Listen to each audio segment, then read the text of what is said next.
Находясь большую часть времени в маленькой и уже тесной для него кроватке, 7-летний Абдулрахим каждый день борется за свою жизнь. Все началось 7 лет назад. Тяжелые роды. Врачи долго не решались сделать кесарево сечение. У мальчика развилась внутриутробная асфиксия, ишемический инсульт, что и повлекло за собой развитие ДЦП. Он сейчас в эпистатусе.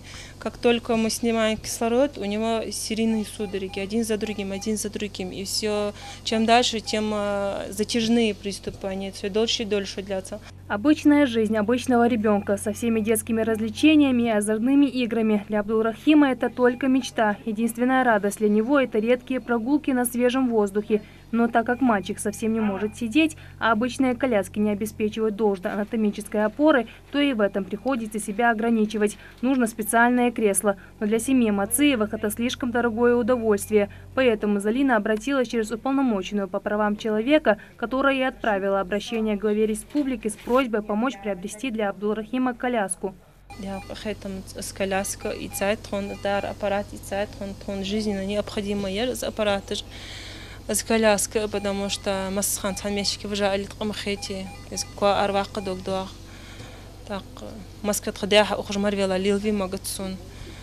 Сунам чадуах соготты зваряч. Мир не без добра. Оперативное реагирование на эти и сотни другие обращения, которые поступают в приемную главы, лучшее тому доказательство. Так без внимания не осталось и семья Баркинхоевых из Малгобека. Мама 3 детей Фатима через Инстаграм обратилась к главе с помощью помочь провести газ, но вместе с ним их обеспечили и светом. Я позвонила, девочки меня записали.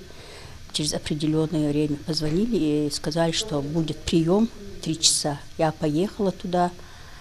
И там на приеме был Аздоев Бахаудин. Я обратилась к нему из-за того, что у меня не было газа. Он сразу при мне позвонил нашему начальнику горгаза, дали ему поручение, срок даже поставил. И сам спросил, а насчет света как у вас?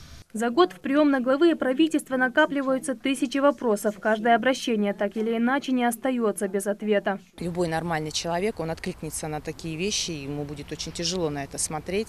И вообще я думаю, что мы не должны отворачиваться и делать вид, что таких детей или таких людей у нас нету.